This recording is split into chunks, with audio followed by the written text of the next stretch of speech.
नमस्कार स्वागत करुच्ची मो न्यूज एडिटोरियल एनालिसिस को आज पढ़ा आम नेता खोजुची ओडिशा यहाँ दी चार दिन तलर आर्टिकल संवाद बाहर ता विषय किसी सम्यक धारणा तो बुझा कौन लिखिं लेखक महोदय।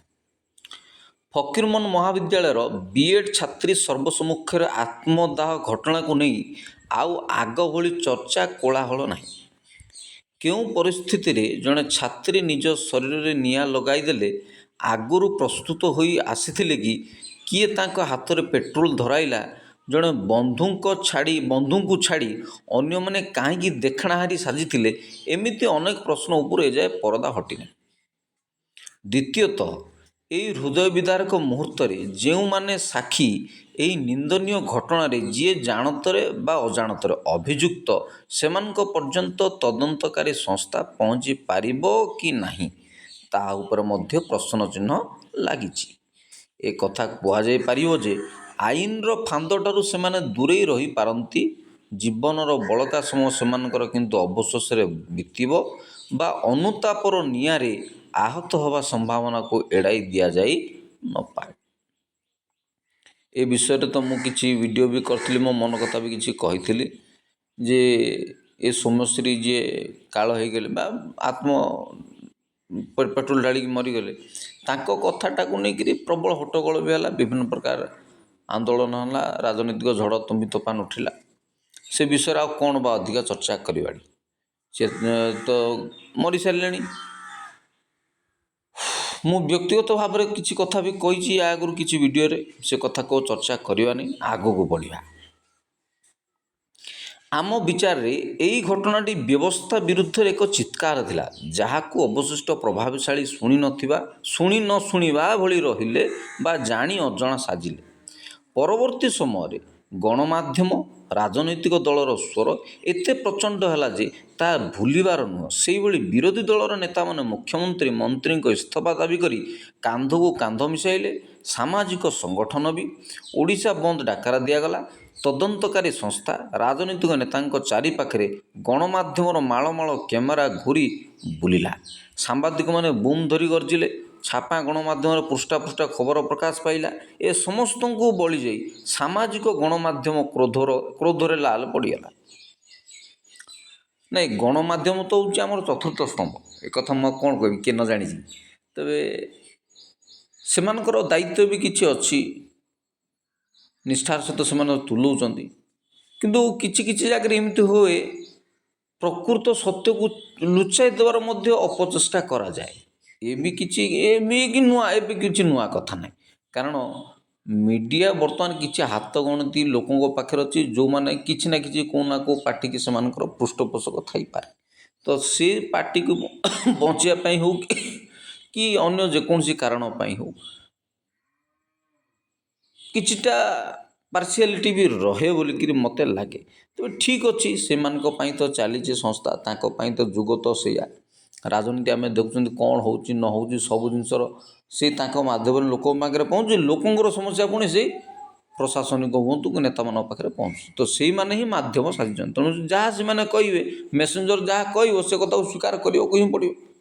आम तो पचारिक आसपारू ना।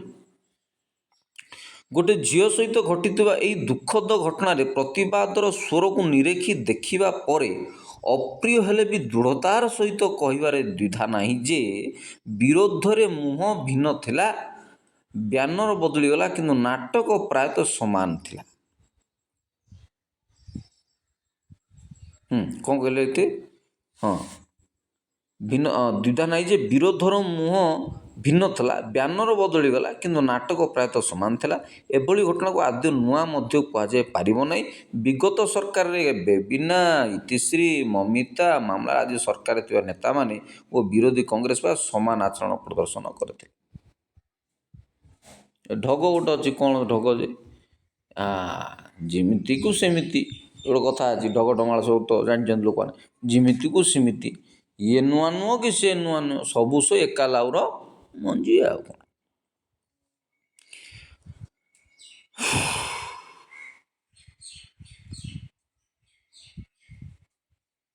କଂଗ୍ରେସ ପ୍ରାୟ ସମାନ ଆଚରଣ ପ୍ରଦର୍ଶନ କରିଥିଲା। ଗଣମାଧ୍ୟମର ଭୂମିକା ଅନୁରୂପ ଥିଲା। ଆଜି କେବଳ ଶିରୋନାମା ବଦଳିଗଲା ଏବଂ ସେବର ବିରୋଧୀ ଆଜିର ଶାସକ, ସେଦିନର ମୁଖ୍ୟମନ୍ତ୍ରୀ ଏବେ ବିରୋଧୀ ଦଳ ମୁଖିଆ। ପକ୍ଷ ବଦଳିଲେ ସେବେ ଆଉ ଏବେ ମଧ୍ୟରେ କିଛି ପରିବର୍ତ୍ତନ ହୋଇନାହିଁ। ହଁ, ବ୍ୟବସ୍ଥା କାଲ ହୋଇଯାଇଥିବା ଆଉ ଥରେ ପ୍ରମାଣିତ ହୋଇଛି ଏବଂ ନିରାକରଣ ଔଷଧ ସରକାର କି ବିରୋଧୀ କାହା ପାଖରେ ନାହିଁ। ନିରାକରଣ ଔଷଧ କାହା ପାଖରେ ନାହିଁ। କ'ଣ କରିପାରିବା? ସେତେବେଳେ ବିଜେଡ଼ି ଥିଲେ କି ଏବେ ବିଜେପି ଅଛନ୍ତି କି ଆଗକୁ କଂଗ୍ରେସ ଆସିବେ। ସେ କଂଗ୍ରେସ ବି ଯାଇଛି, ସେ ଗୋଟେ ଏମିତିଆ ଗଣଧର୍ଷଣ କେସ୍ରେ ଜାନକୀ ବାବୁଙ୍କ ସମୟରେ ଗୋଟେ କେସ୍ଟା ହେଇଥିଲା, ସିଏ ଯାଇଛି ସେ ସରକାର। କ'ଣ କରାଯାଇପାରିବ? ତାପରେ ସବୁ ଦୋଷ ସରକାରକୁ ଦେଲେ ହେବନି କି, ସବୁ ଦୋଷ ବିରୋଧୀକୁ ଦେଲେ ହେବନି କି। ଆମ ଜନସାଧାରଣ ଭିତରେ ଯେଉଁ ସଚେତନତା ରହିବା ଦରକାର, ସେଇ ମୂଳ ଜିନିଷ ପରା। ଆମେ ଲୋକଙ୍କୁ ବଦଳି ପାରୁନାହାନ୍ତି, ଲୋକଙ୍କର ମାନସିକତା ବଦଳି ପାରୁନାହାନ୍ତି। ମାନିନିଅନ୍ତୁ ଯେତିକି ଘଟଣା ଆମେ କହିଲେଣି, ବେବିନା, ଇତିଶ୍ରୀ, ମମିତା, କିଏ ସେ ଆମର ସଦ୍ୟ ଘଟିଥିବା ଘଟଣା ଯେଉଁ ସୌମ୍ୟଶ୍ରୀ, ଏମାନେ କ'ଣ ଗୋଟେ ମୂର୍ଖ ନା ଏମାନେ ଅପାଠୁଆ ନା କେଉଁ ମଫସଲି ଏରିଆ ଯେ ହଁ ସ୍ୱାମୀ ସ୍ତ୍ରୀ ପାରିବାରିକ ଝଗଡ଼ା କି ଲଭ୍ ଏଫେୟାର୍ସ ହେଲା କି ଏକ୍ସଟ୍ରା ମ୍ୟାରିଟାଲ୍ ଏଫେୟାର୍ସ ହେଲା କି କ'ଣ ଝାମେଲା ହେଲା। ଶିକ୍ଷାନୁଷ୍ଠାନ ମାନଙ୍କରେ ବିଭିନ୍ନ ପ୍ରକାର ଶିକ୍ଷିତ ଜାଗାରେ ଯେଉଁ ଜଣାଶୁଣା ଲୋକମାନଙ୍କର ଭିତରେ ଯଦି ଘଟଣା ଘଟୁଛି, କେଉଁଠି ନା କେଉଁଠି ବ୍ୟବସ୍ଥାର ତ ଦୋଷ ଅଛି, ସେଥିରେ କାହାର ମାନେ ଦ୍ୱିମତ ହେବାର ନାହିଁ। କିନ୍ତୁ କେଉଁଠି ନା କେଉଁଠି ଆମେ ପିଲାଙ୍କ ଭିତରେ କି ଆମେ ଯୁବପିଢ଼ି ଭିତରେ କି ଆମେ ସେ ଯୁବପିଢ଼ି ତ ଏଇ ହଇରାଣ କରୁଛନ୍ତି, ତାଙ୍କ ଭିତରେ କେଉଁଠି ନା କେଉଁଠି ଗୋଟେ ସୁସ୍ଥ ମାନସିକତାର ତିଆରି କରିବାରେ ଆମେ ବିଫଳ ହେଇଛନ୍ତି। ସେ ରାଜନୈତିକ ମାଧ୍ୟମରୁ, ସାମାଜିକ ମାଧ୍ୟମରୁ, ପରିବେଶ ମାଧ୍ୟମରୁ, ସେ ଦାୟିତ୍ୱ କାହାର?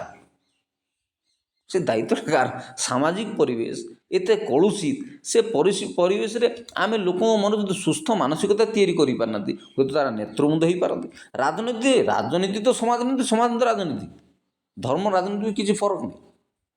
ଧର୍ମ, ରାଜନୀତି, ସମାଜ ପରମ୍ପରା, ଏସବୁ ଯେଉଁ ସବୁ ଜିନିଷ ପିଲାଙ୍କୁ ନେଇକି ଏସବୁ ପରିବେଶରେ ପିଲାମାନେ ବଢ଼ିଛନ୍ତି, ଏଇ ପରିବେଶରେ ବଢ଼ିକି ବଢ଼ୁଛନ୍ତି। ତ କେଉଁଠି ନା କେଉଁଠି ସେମାନଙ୍କ ଭିତରେ ସୁସ୍ଥ ମାନସିକତା ଆମେ ତିଆରି କରିପାରୁନାହାନ୍ତି। ବ୍ୟବସ୍ଥା ତ ସ୍ଥାଣୁ, ପ୍ରଶାସନ ତ ସ୍ଥାଣୁ, ପୁଣି ସରକାର ବଦଳିଛି, ନୂଆ ସରକାର ଆସିଛି, ପୁରୁଣା ସରକାର ଯାଇଛି, ଯିଏ ବିରୋଧୀ ଥିଲା ସେ ଶାସକ ହେଇଛି, ଶାସକ ଥିଲା ସେ ବିରୋଧୀ ହେଇଛି। ସେ ତଳେ ବସିଲେ ମୁଁ ଉପରେ ବସୁଛି, ଜେସା ଥା ବେସା ହେ, ଢଗଢମାଳ ସବୁ ଅଛି। ଏ କଥାକୁ କ'ଣ କହିବେ ଆପଣ ଜାଣିଛନ୍ତି। ତ କିନ୍ତୁ ବ୍ୟବସ୍ଥା ବଦଳିଲେ କିଛି ହେବନି। ଏମିତି ତ ବଦଳିବ ଆଜ୍ଞା। ସିଏ 25 ବର୍ଷ ରହିଗଲେ ତ ଆମେ ଭାବିଲୁ ଗୋଟେ ସ୍ଥିର ସରକାର ହେଇଗଲା। ସ୍ଥିର ସରକାର ହେଇକି ବି କିଛି ଫାଇଦା କ'ଣ ହେଲା? ସେ ସରକାର ବି ଏବେ ଯଦି କହୁଛନ୍ତି ପୁରା ଇତିଶ୍ରୀ, ମମିତା, ବେବିନା କି ଦୁନିଆ ପ୍ରକାର ଘଟଣା ସବୁ ହେଇଥିଲା, ତଥାପି ସେ ଥିଲେ ଆଜ୍ଞା 24-25 ବର୍ଷ। ଇଏ ଆସି ବର୍ଷେ ହେଇନି, 1.5 ବର୍ଷ ହେଇନି, 2 ବର୍ଷ ହେଇନି, ଘମାଘୋଟ ଲଢ଼େଇ ଚାଲିଛି। ମୁଣ୍ଡ ବିନ୍ଧିଗଲାଣି, ମୁଣ୍ଡ ବାୟା ହେଇଗଲାଣି ଏସବୁ ଘଟଣା ଦେଖିଲା ବେଳକୁ। ତ କେଉଁଠି ନା କେଉଁଠି ଗୋଟେ ବ୍ୟବସ୍ଥାରେ କି ଆମ ସମାଜରେ କି ଏମିତି କିଛି ଭିତରିଆ ଲୋକ ଅଛନ୍ତି ଯେଉଁମାନେ ଗୋଟି ଚାଳନା କରିକି ଆମ ବ୍ୟବସ୍ଥାଟାକୁ, ଆମ ସମାଜଟାକୁ କି କିଛି ଗୋଟେ ଦୁଇଟା ବଳି ପକାଇ ଦେଉଛି, ମୁଣ୍ଡ ବଳି ପକାଇ ଦେଇକି ଆମକୁ ହନ୍ତସନ୍ତ କରୁଛନ୍ତି। କିଛି ତ ଜଣେ କେହି ତ ନିଆଁ ନଥାଏ ଧୂଆଁ କେମିତି ଉଠିବ? ସେ ବିରୋଧୀରେ ହୁଅନ୍ତୁ କି ଶାସକରେ ହୁଅନ୍ତୁ କି ନିଜ ଦଳରେ ହୁଅନ୍ତୁ, ନିଜ ପରିବାରରେ ହୁଅନ୍ତୁ କି ବାହାର ଯେଉଁଠି ବି କିଛି ନା କିଛି ଗୋଟେ କେଁ ରହିଯାଉଛି। ଫାଙ୍କା ତ ଗୋଟେ ରହିଯାଇଛି। ସେ କେଁଟା ହିଁ ଆମକୁ ଇଆଡ଼େ ଆମେ ମେ ହେଉଛୁ, ତୁ ମେ ହେଉଛନ୍ତି। ସେଇ ଫାଙ୍କାଟାକୁ ପୂର୍ଣ୍ଣ କରିବାକୁ, ସେ କେଁଟାକୁ ହଟେଇବାକୁ, ସେଇଟା ଆମର ଲକ୍ଷ୍ୟ ହେବା ଦରକାର। ଘଟଣାର ଅନ୍ୟ ଦିଗଟି ହେଲା, ରାଜନୈତିକ ଦଳ ଏହି ପ୍ରସଙ୍ଗରେ ଏକାଠି ହୋଇଛନ୍ତି ଏବଂ ସେମାନଙ୍କ ମତ ପୂର୍ବାପେକ୍ଷା ଅଧିକ ଶାଣିତ ଥିଲା। ହେଲେ ସେମାନେ ଅଭିଯୋଗ, ଦାବି, ନାରାବାଜିରୁ ଉପରକୁ ଉଠି ପାରିଲେ ନାହିଁ। କ'ଣ ବା କରିପାରିବ ରାଜନୈତିକ ଦଳମାନେ ସବୁ? କ'ଣ କରିବେ? ଗୋଟେ ୟୁନିଭର୍ସିଟି ପରିବେଶରେ ସବୁ ଦେଖଣାହାରି ସାଜିକି ଗୋଟେ ଝିଅ ପେଟ୍ରୋଲ ଢାଳିକି ମରିଯାଉଛି, ମାନେ ଆଉ ସେଠି କ'ଣ କରାଯାଇପାରିବ? କହୁଛି ଆପଣା ସୁନା ଭେଣ୍ଡି, କହିବା କାହାକୁ ଉଣ୍ଡି, ଆପଣା ସୁନା ଭେଣ୍ଡି। ଆମରି ଭିତରେ, ଆମରି ପରିବାରରେ, ଆମ ରାଜ୍ୟରେ, ଆମର ଜିଲ୍ଲାରେ, ଆମରି ଦଳରେ କି ଆମରି ସବୁ, ଏବେ ମାନନ୍ତୁ ବିଜେଡ଼ି ଗୋଟେ ଦଳ, କଂଗ୍ରେସ ଗୋଟେ ଦଳ, ବିଜେପି ଗୋଟେ ଦଳ, ଯିଏ ବି ଦଳ, ସେ ଲୋକ ସବୁ ଯେଉଁ ଦଳ କରୁଛୁ, ଆମେ ଯେଉଁ ବିଭିନ୍ନ ପାର୍ଟିରେ ରାଜନୀତି କରୁଛୁ, ଜଣେ ଲୋକ କ'ଣ ଆମେରିକାରୁ ଆସିଛି? ମୁଁ ବିଜେପି ଲୋକ କହିବ କ'ଣ ଉତ୍ତରପ୍ରଦେଶରୁ ଆଇଛି, ନା କଂଗ୍ରେସ ଲୋକ କ'ଣ ହାଇଦ୍ରାବାଦରୁ ଆଇଛି, ନା ବିଜେଡ଼ି ଲୋକ କ'ଣ ଆଉ ଗୋଟେ ଅଛି ପାକିସ୍ତାନ ରହିଛି, ସବୁ ସେ ଓଡ଼ିଶାର ଲୋକ। ଆମେ ଦଳକୁ ପ୍ରାଧାନ୍ୟ ଦେଇକିରି ମାଟିକି ନଷ୍ଟ କରୁଛନ୍ତି। ମୋ ପାୱାର ରହିବି ମାନେ ମୋ ପାୱାର ରହିବି। ସେ 24 ବର୍ଷ ରହିକି ବି ତାଙ୍କର ସନ୍ତୁଷ୍ଟି ନାହିଁ ଯେ ତମକୁ ଚଲେଇ ଦେବୁନି, ତମକୁ କରେଇ ଦେବୁନି। ବିରୋଧର ମାନେ ନୁହଁ ଆମେ ଏମିତି ଅସ୍ଥିରତା ସୃଷ୍ଟି କରିବା ସମାଜରେ। ସମାଜ ପ୍ରତି ଗୋଟେ ଦାୟିତ୍ୱବୋଧ ରହିବା ଦରକାର। ସାଧାରଣ ଲୋକ ହେଲେ ଠିକ୍ ଅଛି, ସାଧାରଣ ଲୋକ ସବୁ ମଦ ପିଇଲେ ପିଟାପିଟି ହେଲେ ସେ ଗୋଟେ ଅଲଗା ଗୋଷ୍ଠୀ ସଂଘର୍ଷ ହେଲେ ସେ ଇତ୍ୟାଦି କଥା। ନେତୃବୃନ୍ଦ ଯେଉଁମାନେ କାଲି ଶାସନରେ ବସିଥିଲେ ସେମାନେ ଆଜି ବିରୋଧରେ ବସୁଛନ୍ତି, ସେମାନଙ୍କର ମୋର ଦାୟିତ୍ୱ ଗୋଟେ ରହିବା ଦରକାର ଯେ ମୁଁ ହଁ ଠିକ୍ ଅଛି, ମୁଁ ଥିଲି 25 ବର୍ଷ 5 ଦିନ କି 10 ଦିନ କି ଆଜି ସିଏ ବସିଲେ ଠିକ୍ ଅଛି। ସେଇ ଜିନିଷ ସହନଶୀଳତା ମନୋଭାବ ନାହିଁ, କାରଣ ସମସ୍ତେ ପାର୍ଟିକି ମୁଖ୍ୟ କରୁଛନ୍ତି। ମୁଁ ଯେମିତି ବି ହଉ ସେ ଗୋଟେ ଇଂଲିଶ ଗୋଟେ ହୁକର, ମୁଁ ପାୱାରରେ ରହିବି, ତମକୁ କାହାକୁ କରେଇଦେବିନି, ତମ ରହିଦେବି। ଏଇସବୁ ଜିନିଷ ହିଁ ଓଡ଼ିଆ ଜାତିକୁ ମାଟି କରିଦେଇଛି। ସେ 24 ବର୍ଷ ତା ମନ ଭରୁନି, ଇଏ 1.5 ବର୍ଷରେ କିଛି କରିପାରୁନି, ଇଏ ଅପରାଗ ସରକାର। ଆମ ଚିନ୍ତାଧାରାଟା କେଉଁଠି ନା କେଉଁଠି ଗୋଟେ ରହିଯାଉଛି। ନେତୃସ୍ଥାନୀୟ ବା ମଣ୍ଡଳୀ ଯେଉଁ ଅଛନ୍ତି, ଯେ ନେତୃତ୍ୱ ନେଉଛନ୍ତି ଯେକୌଣସି ଅଞ୍ଚଳର ହୁଅନ୍ତୁ, ସେ ସାରା ଓଡ଼ିଶାର କଥା କହୁଛୁ, ସେ MLA MP, ସେ ଏକ୍ସ MLA MP ହୁଅନ୍ତୁ, କି ଏଭର MP ହୁଅନ୍ତୁ, କି MLA ହୁଅନ୍ତୁ, କି ସେ ରାଜନୈତିକ ଦଳର ଲୋକ ହୁଅନ୍ତୁ, ଆମ ଭିତରେ ଗୋଟେ ସୌଜନ୍ୟତାମୂଳକ ମଧ୍ୟ ଗୋଟେ ସାଧାରଣ ମାନବିକତା ଇନସାନିୟତ ଜିନିଷ କିଛି ନାହିଁ। ଆମେ ତାଙ୍କ ପ୍ରତି ସହନଶୀଳ ହେବା, ସେ ଜିନିଷ ନାହିଁ। ବିରୋଧ ତ ବିରୋଧ, ଭଲ କଲେ ବିରୋଧ, ଖରାପ କଲେ ବିରୋଧ। ଏ ସହନଶୀଳତା ହେତୁ କିଏ ମାଡ଼ ଖାଉଛି? ସୋସାଇଟି ମାଡ଼ ଖାଉଛି। ଆମ ଭିତରେ ଥିବା ହେତୁ ଜନସାଧାରଣ ବଳି ପଡ଼ିଯାଉଛନ୍ତି। ଏ କଥା ବୁଝିବ କି?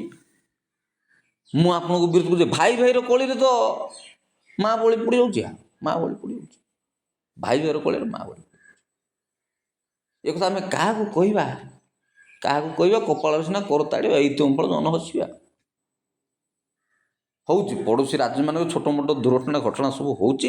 ସେ ରେପ୍ ମର୍ଡର ସବୁ କାଳରେ ହେଇଛି। ଜାନକୀ ବାବୁଙ୍କ, ବିଜୁ ବାବୁ ସମସ୍ତଙ୍କ ସମୟରେ ହେଇଛି, ନବୀନ ବାବୁଙ୍କ ସମୟରେ ମଧ୍ୟ ହେଇଛି, ଏବେ ମୋହନ ଆଜ୍ଞାଙ୍କ ସମୟରେ ମଧ୍ୟ ହେଉଛି ସମସ୍ତଙ୍କ ସମୟରେ ହେଉଛି। ଏଇଟା କେଉଁଠି ନା କେଉଁଠି ଆମ ସାମାଜିକ ବ୍ୟବସ୍ଥା କିମ୍ବା ସେମିତି ଗୋଟେ ମାଷ୍ଟର ମାଇଣ୍ଡ ନଥିଲେ ଏସବୁ ଘଟଣା ହେବ। ସେଇଟା ତ ମୂଳ କଥା ତ ସେଇଠି। ଆଉ ଆତଙ୍କବାଦୀ ତ ବିଲୋପ କରିଦେଲେ ଆମେ, ବୁଝିଲେ କି? ନକ୍ସଲ ଲାଇଟ୍ ପଳେଇଲେ ସବୁ, ହେଲେ ଆମ ଭିତରୁ ଗୋଟେ ଆତଙ୍କବାଦୀ ନକ୍ସଲ ମଧ୍ୟ ବାହାରି ପଡ଼ିଛି। ସେ କହନ୍ତି ଘର ଡିଙ୍କି କୁମ୍ଭୀର ସାଜୁଛି ରେ ବାପା, କ୍ଷେତ ଖାଇଯାଏ ବାଡ଼। ଘର ଡିଙ୍କି ଏଠି କୁମ୍ଭୀର ସାଜୁଛି, କ୍ଷେତ ଖାଇଯାଏ ବାଡ଼। ଆଉ ଗୋଟେ ଗୀତ ଗୋଟେ ଅଛି, ଗୋଟେ ଭଲ ଗୀତଟେ, ଟାଣ ନାୟିକାର ଗୋଡ଼।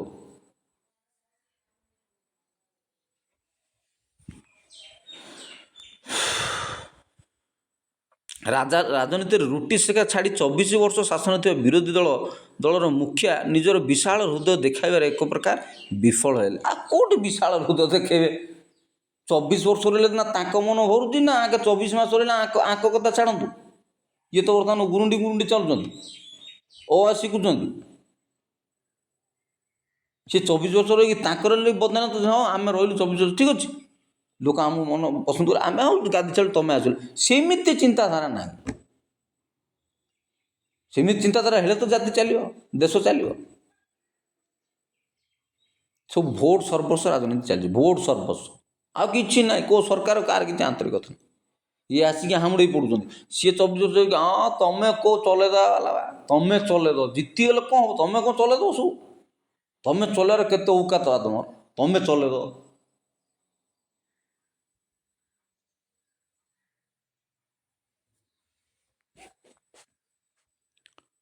ରାଜନୈତିକ ସ୍ୱାର୍ଥକୁ ପଛକୁ ଠେଲି ଏହି ପ୍ରସଙ୍ଗରେ ସେ ନିଜେ ଦଳୀୟ ଛାମୁଆ ନେତାଙ୍କୁ ଧରି ମୁଖ୍ୟମନ୍ତ୍ରୀଙ୍କୁ ଭେଟିଦେଲେ ପ୍ରଭାବ କିଛି ଅଲଗା ହୋଇଥାନ୍ତା। ସତ କଥା, ଆମ ଭିତରେ ଗୋଟେ କେତେ ବଢ଼ିଆ କଥା କହିଲେ।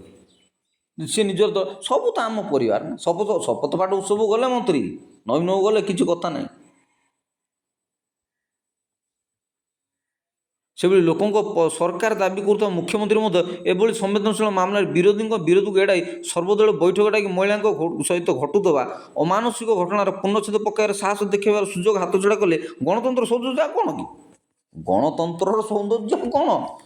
ମୁଁ ଆଜି ପାୱାରରେ ବସି ପଡ଼ିଛି, ବିରୋଧୀ ଦଳ ହେଉଛନ୍ତି ଛାୟା ମୁଖ୍ୟମନ୍ତ୍ରୀ, ବିରୋଧୀ ଦଳ ନେତା ହେଉଛନ୍ତି ଛାୟା ମୁଖ୍ୟମନ୍ତ୍ରୀ। ଆମ ଭିତରେ ଏକତା ରହିବନି। ଗୋଟେ ଘଟଣା ତମେ କ'ଣ କରିଦେବ ନା ଆମେ କ'ଣ କରିଦେବୁ, ଦେଖ ଆମେ କ'ଣ କରିକି ଦେଖାଉଛୁ।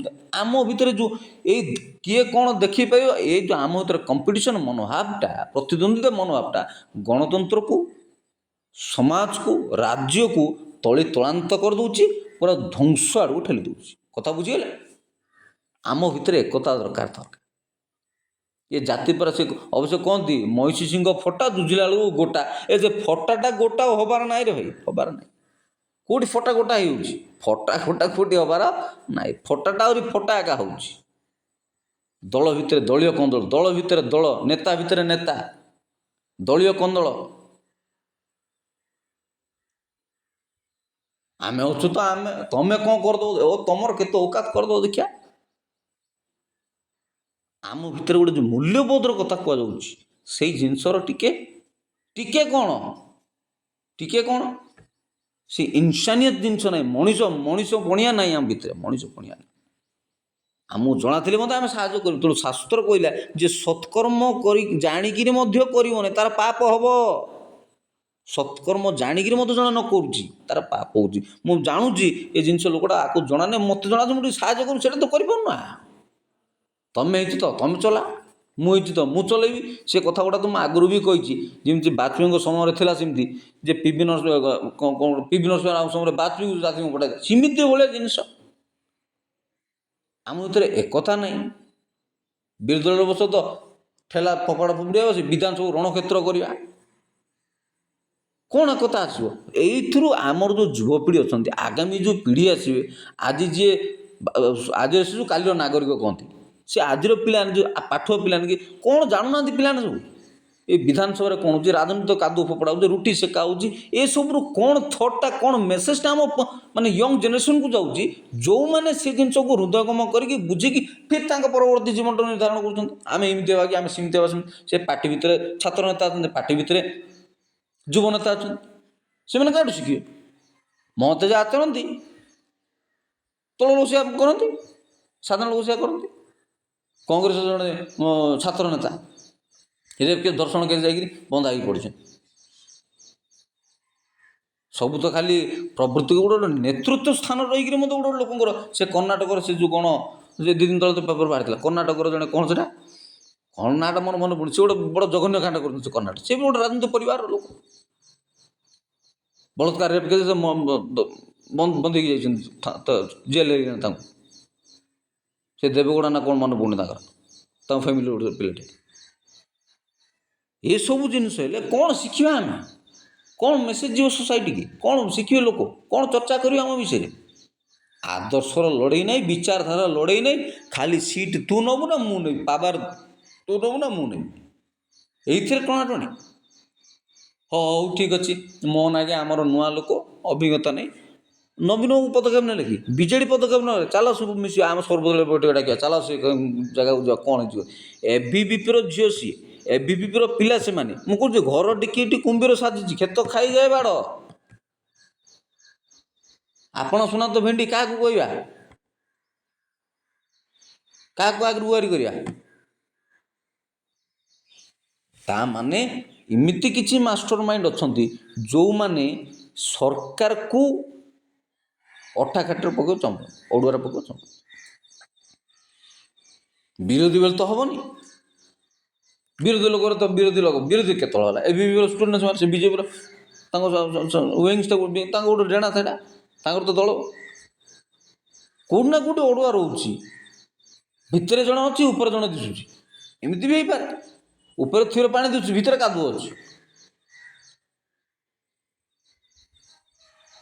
ଏପଟେ ସମୁଦାୟ ଘଟଣାର ତଥାକଥିତ ବୁଦ୍ଧିଜୀବୀ ନାଗରିକ ସମାଜ ଏକ ପ୍ରକାର ମୂଳ ଦର୍ଶକ ପାଲଟିଲେ ଓ ପ୍ରତି ଅଭିଭାବକ ସେମାନଙ୍କ ଝିଅଙ୍କ ସୁରକ୍ଷା ଚିନ୍ତାରେ ଯନ୍ତ୍ରଣାରେ ପେଶି ହୋଇ ଏବେ ବି ଆହତ ଅବସ୍ଥାରେ ଅଛନ୍ତି। ଯେମିତି ଗତ ସରକାର ସମୟରେ ଥିଲେ, ସମସ୍ତେ ଏକ ପ୍ରକାର ଧରିନେଲେଣି ଯେ ଧୀରେ ଧୀରେ ଏହି ପ୍ରସଙ୍ଗ ସେବର ଛବିରାଣୀ ଠାରୁ, ଛବିରାଣୀ କେସ୍ରେ ଜାଣିବ ମୁଁ ସରକାରଟା ଯାଇଥିଲା, ଦିଲ୍ଲୀର ନିର୍ବାଚନ, ସେଇଟା ତ ବଡ଼ ଇସ୍ୟୁ ହେଇଥିଲା କଂଗ୍ରେସ ସରକାର। କୋଲକାତାର ମହିଳା ଡାକ୍ତର ପ୍ରସଙ୍ଗ ଭଳି ଶୀତଳ, ସେଟା ତ ଗୋଟେ ମମତା ପଳେଇଥାନ୍ତା ଯେ କି କ'ଣ ହେଲେ ଛାଡ଼ ତା କଥା। ଘନ ଘନ ସାମ୍ବାଦିକ ସମ୍ମିଳନୀ, ଟିଭି ବିତର ଥମିବା ପରେ ଏ ସଂକ୍ରାନ୍ତ ତଦନ୍ତ ଫାଇଲ ସବୁ ତଳକୁ ଯିବ ଓ ତାକୁ ଧୂଳି ଛୁଇଁବ। ଏମିତିକା ଏମିତିଆ କଥା ଆଉ କ'ଣ ରାତ ଗାଈ ବାତ ଗାଈ ଗୋଟେ କଥା ନୁହେଁ, ରାତ ଗାଈ ବାତ ଗାଈ। ପସରା ଉଠିଲେ ତାତି ଆମ ଗାଁ ତାତି ଥିଲା ବେଳକୁ ହାମରଟା ବାଡ଼େଇଲା ହବ, ତାତି ସରିଲା ତ ଗଲା, ସେ ସରିଲା, ସେ କଥା ଶେଷ, କାହାଣୀ ଶେଷ, ଆଉ କିଛି ନାହିଁ। ତାତି ତାତିରେ ଯାହା ହେଲା, ଶୀତଳ ପଡ଼ିଲା ପୁରା କିଛି হয় ନା। ରାତ ଗାଈ ତ ବାତ ଗାଈ ଆଉ, ରାତ ଗାଈ ବାତ ଗାଈ କଥାଟା ଆମର ଏମିତି। ଯେ ଛବିରାଣୀ ହଉ, ସେ କଲିକତାର ମଝିରେ ଗୋଟେ ବଡ଼ ଘଟଣା ହେଇକିରି ହେଲାନି, ତାଙ୍କର ତ କ୍ୟାଣ୍ଡେଲ ଜାଳି ରାତି ରାତି ପ୍ରୋଟେଷ୍ଟ କରିକି ସେ ଦୁନିଆ ଜିନିଷ ଚାଲା ହେଉଛି ଚାଲିଛି। ମେଡ଼ିକାଲ ମାନଙ୍କରେ ସବୁ ହେଉଛି, ୟୁନିଭର୍ସିଟି ମାନଙ୍କରେ ହେଉଛି। ଆଉ ସାଧାରଣ ରୋଡ଼ ନିଛାଟିଆ ଜଙ୍ଗଲରେ କ'ଣ ହେବ ନାହିଁ, କ'ଣ ଏକ୍ସପେକ୍ଟ କରିବା, କ'ଣ ରହିଲା କ'ଣ? ୟୁନିଭର୍ସିଟି ହେଇଯାଇ ପଡ଼ୁଛି, ଡାକ୍ତରଖାନାରେ ହେଇଯାଇ ପଡ଼ୁଛି, ହସ୍ପିଟାଲରେ ହେଇଯାଇ ପଡ଼ୁଛି, କିଏ ପୋଲିସ ଷ୍ଟେସନ କରିସାରିଲାଣି,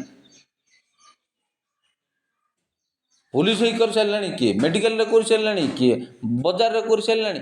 ଯେଉଁଠି ଗହଳି, ଯେଉଁଠି ସୁରକ୍ଷା, ସେ କହୁନାହାନ୍ତି ଗୋଟେ କଥା ନା,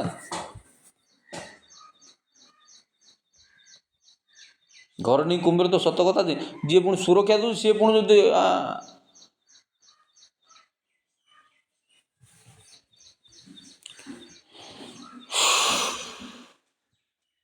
କୁଆଡ଼େ ଗଲେ।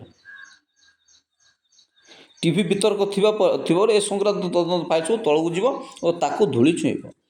ସରକାରଙ୍କ ସଂସ୍କାର ସମ୍ପର୍କିତ ଭାଷଣ କାହାଣୀରେ ରୂପାନ୍ତର ହୋଇ ଗଣମାଧ୍ୟମ ରିପୋର୍ଟରେ ମଧ୍ୟ ସମାଧି ନେବା। ଆଉ କ'ଣ ହେଲା, ଆଜି କଥା କାଲିକି ନାହିଁ, ଏ କଥା ଗଡ଼କୁ ନେଇ ପସରା ଉଠିଲା ସରିଲା, ପସରା ଉଠିଲେ ତ ସରିଲା, ହାଟ ସରିଲା। ଯେଉଁ କଥାଟିକୁ ଲେଖିବାକୁ ଏତେ ଲମ୍ବା ଉପକ୍ରମଣିକା ଦେବାକୁ ପଡ଼ିଲା, ତାହା ହେଉଛି ଓଡ଼ିଶାରେ ନେତୃତ୍ୱର ସଙ୍କଟ ସ୍ପଷ୍ଟ ପରିଦୃଷ୍ଟ ଓ ରାଜନୈତିକ ଶୂନ୍ୟତା ଜଳ ଏ କଥା ବଡ଼ ଇମ୍ପୋର୍ଟାଣ୍ଟ କଥା ଆସିଲା, ଯେ ଓଡ଼ିଶାରେ ରାଜନୈତିକ ନେତୃତ୍ୱ ଶୂନ୍ୟତା ଏ କଥା ପୁଣି ସେ ବିଜେଡ଼ିଠୁ ଆରମ୍ଭ କରିବି କି କଂଗ୍ରେସଠୁ ଆରମ୍ଭ କରିବି, କେଉଁଠୁ ଆରମ୍ଭ କରିବି, ମୁଁ କୂଳ କିନାରା କିଛି ପାଉନି। କେଉଁଠୁ ଆରମ୍ଭ କରି ମୁଁ କୂଳ କିନାରା ପାଉନି। ହୁଏତ ବିଜେଡ଼ି ନେତୃତ୍ୱ ଦେବାରେ ସୃଷ୍ଟି କରିବାରେ ବିଫଳ ହୋଇଛି, କି ବିଜେପି ନେତୃତ୍ୱ ତିଆରି କରି ବିଫଳ ହୋଇଛି, କି ଜନସାଧାରଣ ନେତୃତ୍ୱ ତିଆରି କରିବାକୁ ଚାହୁଁଛନ୍ତି କିନ୍ତୁ କରିପାରୁନାହାନ୍ତି। କେଉଁଠି ନା କେଉଁଠି ଗୋଟେ କେଁ ରହୁଛି। ଏଇଟା ତ ଗୋଟେ ବଡ଼ ପ୍ରଶ୍ନବାଚୀ ଆଉ ପ୍ରଶ୍ନ। ପୁଣି ଆଉ ଯଦି ବିଜେଡ଼ିକି ଯିବି, ସିଏ ପୁଣି ଖଣ୍ଡାକାତି ଧରିକି ଗୋଡ଼େଇବେ କରାଯାଏ, ଖଣ୍ଡାକାତି ଧରିକି ଗୋଡ଼େଇବେ। ବିଜେଡ଼ି ଆଡ଼ିକା ଗଲେ ସିଏ ଖଣ୍ଡାକାତି ଧରିକି ଗୋଡ଼େଇବେ। ସିଏ ବି 24-25 ବର୍ଷ ଭିତରେ ରହିକି ମଧ୍ୟ ଗୋଟେ ସୁଦୃଢ଼ ନେତୃତ୍ୱ ତିଆରି କରିପାରିଲେ, ବିକଳ୍ପ ତିଆରି କରିପାରିଲେ। କହିଲେ ଖରାପ ଭାବିବେନି, ନବୀନ ବାବୁ 80 ପର ବୟସର ଲୋକ, ତାଙ୍କ ଅନ୍ତେ କ'ଣ ହେବ ସିଏ ଆଣିକି ଜୁଟେଇଲେ ପାଣ୍ଡିଆନ ମହୋଦୟଙ୍କୁ। ତାଙ୍କ ବେପାରକୁ ତ ମୁଣ୍ଡ ପୁରେଇବା କଥା ନାହିଁ, ଯାହା ଦଳ ବେପାର ସେ ଜାଣିଛି, କିନ୍ତୁ ସାମୂହିକ ନେତୃତ୍ୱର କଥା ଉଠିଲେ ତ କେମିତି ନେତୃତ୍ୱ ତିଆରି ହେଇପାରିଲେନି ସେ କଥା ଉଠି ସମ୍ୟକ ଆଲୋଚନା କରି ଆମେ ଆଗକୁ ବଢ଼ିବା। ପାଣ୍ଡିଆନଙ୍କୁ ନେତୃତ୍ୱ ଦେବାର ସେମାନେ ଆଗ୍ରହ କଲେ। ପାଣ୍ଡିଆନକୁ ଲୋକ ଗ୍ରହଣ କଲେ, କେତେ ମାତ୍ରାରେ ନ କଲେ ସେଇଟା ତ ସମୟ କହିଦେଲା, ରିଜଲ୍ଟ କହିଦେଲା ଠିକ୍ ଅଛି। ବିଜେପି ଯଦିଓ ମୁଁ ଭାବୁଛି ମାନସ ମନ୍ଥନ କିଛି ଗୋଟେ ହେଇଥିବ, ମୋହନ ଆଜ୍ଞାଙ୍କୁ ମୁଖ୍ୟମନ୍ତ୍ରୀ କରିବା ପୂର୍ବରୁ କିଛି ତ ଗୋଟେ ମାନସ ମନ୍ଥନ ହେଇଥିବ, ନହେଲେ ତାଙ୍କୁ ମୁଖ୍ୟମନ୍ତ୍ରୀ କରାହେଲା। କିନ୍ତୁ ତା ପୂର୍ବରୁ ମଧ୍ୟ ସେମାନେ ବ୍ଲୁ ପ୍ରିଣ୍ଟ କିଛି ତିଆରି କରିଥାଇ ପାରନ୍ତି ଯେ ଯଦି ସରକାର ଆମର ଆସୁଛି, ଆଜ୍ଞା ଆମର ମୁଖ୍ୟମନ୍ତ୍ରୀ, ତାଙ୍କ ମଧ୍ୟରେ ବ୍ଲୁ ପ୍ରିଣ୍ଟ କିଛି ଥିବ। ତେଣୁ ବିଶେଷ ଏ ନେତୃତ୍ୱ ତିଆରି ନ ହେବାର ବିଶେଷ କ୍ରେଡ଼ିଟ୍ କହିବା କି ନା, କ୍ରେଡ଼ିଟ୍ ନା ଡେବିଟ୍ କହିବା କି, ଡେବିଟ୍ ହଉ କ୍ରେଡ଼ିଟ୍, ଦୁଇଟା ଯାକ ସେ ବିଜେଡ଼ିକି ଆଗେ ଯିବ। କ୍ରେଡ଼ିଟ୍ ତ ନାହିଁ, ଡେବିଟ୍ ହେଇଗଲେ ତାଙ୍କେ, ଡେବିଟ୍ ହେଇଗଲେ ଋଣୀ ହେଇଗଲେ ତାଙ୍କେ, ଋଣ କଲେ ତାଙ୍କେ। ଓଡ଼ିଶାକୁ ସବୁଦିନ ପାଇଁ ବାକି କରି ଚାଲିବା, ନେତୃତ୍ୱ ତିଆରି କରିବେ। ଖାଲି ଛାତ୍ର ନେତା ଖଣ୍ଡେ ତିଆରି କଲେ, ୟୁନିଭର୍ସିଟି ମାନଙ୍କରେ ଇଲେକ୍ସନ୍ କଲେ, ଖଣ୍ଡା କାତି ଧରିକିରି ଇଲେକ୍ସନ୍, ନୂଆ ଓଡ଼ିଶା ନବୀନ ଓଡ଼ିଶା କରିକିରି ଟି ସାର୍ଟ ଖଣ୍ଡେ ଗଞ୍ଜି ଖଣ୍ଡେ ପିନ୍ଧେଇକିରି ପିଲାଙ୍କୁ ହଟହଟା କଲେ, ସବୁ ଜାଗାରେ ପୋଷ୍ଟର ମାରିଲେ, ଲୁହା ଖମ୍ବ ପୋତି ପକାଇଲେ, ନବୀନ ଓଡ଼ିଶା ନୂଆ ଓଡ଼ିଶା କରିକିରି ସେ ନୂଆ ଓଡ଼ିଶା ତ ସବୁଦିନ ନୂଆ ଆଗା ହେଉଛି, ସେ ପୁରୁଣା ନାହିଁ ଯେ ନବୀନ ଓଡ଼ିଶା ହେଉଛି ପରା। ଓଡ଼ିଶା ମୁଖ୍ୟମନ୍ତ୍ରୀ ପୁଣି ଦିନ ଟୋକା ହେଉଛନ୍ତି, ମାନେ ଜବାନ ହେଉଛନ୍ତି। ଆଉ 80ରେ ବେଶୀ ନୂଆ ଓଡ଼ିଶା ହେବ, ସେ 90 ବେଳକୁ ସେ ନବୀନ ଓଡ଼ିଶା ହେବ, ସେ ଦିନକୁ ଦିନ ଭେଣ୍ଡା ହେଉଛନ୍ତି।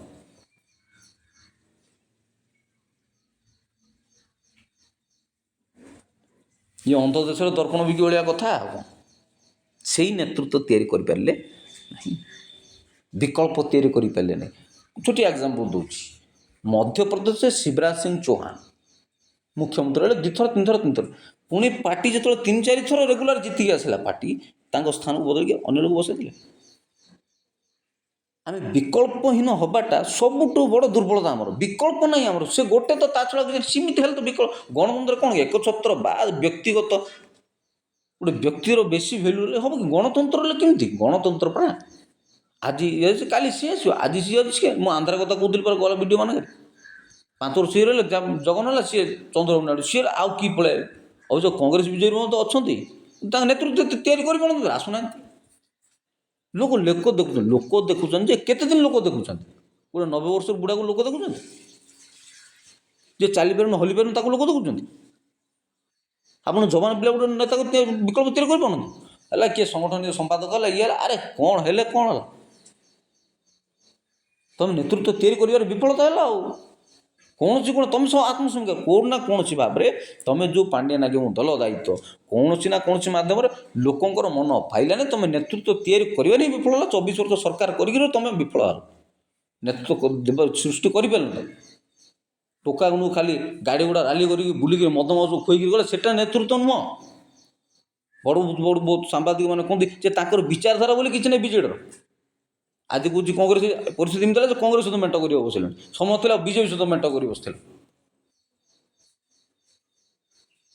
ହଁ, ତୁମର ବିଚାରଧାରା ଅଛି ନା କିଛି ଆଦର୍ଶବାଦ ଅଛି ନା? ଯୁଆଡ଼େ ପବନ ସିଆଡ଼େ ତୁମେ ଚାଲିବ, ପବନ ଯୁଆଡ଼େ ଟାଣିଲା ପାଲ ଟଣା, ତୁମ ଡଙ୍ଗା ସିଆଡ଼େ ଚାଲିଲା। ସମୟ ଥିଲା ବିଜେପିରେ ତୁମ ମୁଖ୍ୟ ଅଙ୍ଗ ଥିଲ, କେନ୍ଦ୍ରରେ ତୁମକୁ ବେଶୀ ପ୍ରାୟୋରିଟି ଦେଉଥିଲେ, ରାଜ୍ୟରେ ସବୁ ଅବଶ୍ୟ ମୁଁ ହେଉଥିଲ, କିନ୍ତୁ ତ କ'ଣ ହେଲା? ନେତୃତ୍ୱ ତିଆରି କରିପାରିଲ ନାହିଁ। କେଉଁଠି ନା କେଉଁଠି ତୁମେ ନେତୃତ୍ୱ ତିଆରି କରି ବିଫଳ ହେଇକି ଓଡ଼ିଶାକୁ ତୁମେ ତ କ'ଣ କରିଦେଲ? ବିକଳାଙ୍ଗ କରିଦେଲ, ଉତ୍ତମ ନେତୃତ୍ୱ ଦେଇପାରିଲ। ଆଉ ତୁମେ ଏବେ ଯାହାକୁ ସବୁ ପ୍ରୋଜେକ୍ଟ କରୁଛ, ଯୁବ ନେତାମାନଙ୍କୁ ଜଣାଉଛେ, ଯେଉଁମାନଙ୍କୁ ଅଧିକା ବାଇଟ୍ ଦେବାକୁ କହୁଛ କି ଇତ୍ୟାଦି, ସେସବୁ ଥରେ ଗଲା ହାତରୁ ଥରେ ଗଲା ଖସି ଖାଉଥିବା ଭାବରେ ବସିବି ବୋଲି ଅଣ୍ଟିଲ ହେଲା। ଅନ୍ୟଥା ଗୋଟିଏ ଘଟଣା ବାରମ୍ବାର ଭିନ୍ନ ରୂପରେ ଆସନ୍ତା କେମିତି? ଅଭାବନୀୟ ଘଟଣା ମାନଙ୍କର ପୁନରାବୃତ୍ତି ସିନା ଘଟୁଛି, କିନ୍ତୁ ନିଦାନ କ'ଣ? ଆଉ ନିଦାନ ହସ୍ପିଟାଲ ନାହିଁ, ଆଉ ନିଦାନ କିଛି ନାହିଁ, ଖାଲି ଘଟି ଏକା। ସେଥିପାଇଁ କହୁଛୁ ମାଷ୍ଟର ମାଇଣ୍ଡ କିଏ ଗୋଟେ ଅଛି ଯିଏ ଏଇଟା ରିପିଟ୍ ଥରେ ହେଲେ ଠିକ୍ ଅଛି, ବାଇଚାନ୍ସ କହୁଥିବା କିଛି ଘଟିଗଲା ଗୋଟେ ଆକ୍ସିଡେଣ୍ଟରେ। ଯଦି ଏମିତି ଘଟଣା ବାରମ୍ବାର ଘଟି ଚାଲିଛି ଓଡ଼ିଶାରେ, ସେଠି କେନ୍ଦ୍ରାପଡ଼ା ହେଲା, ଯାଜପୁର ହେଲା, ପୁରୀରେ ହେଲା, ବଲାଙ୍ଗୀର ହେଲା, ଗଜପତି ହେଲା, କନ୍ଧମାଳରେ ହେଲା, ନବରଙ୍ଗପୁର, ବାରମ୍ବାର ଯେତେବେଳେ ଗୋଟେ ଜିନିଷ ରିପିଟ୍ ହେଇକି ଚାଲୁଛି, ତା ଭିତରେ ଗୋଟେ ମାଷ୍ଟର ମାଇଣ୍ଡ କିଏ ଗୋଟେ ଅଛି।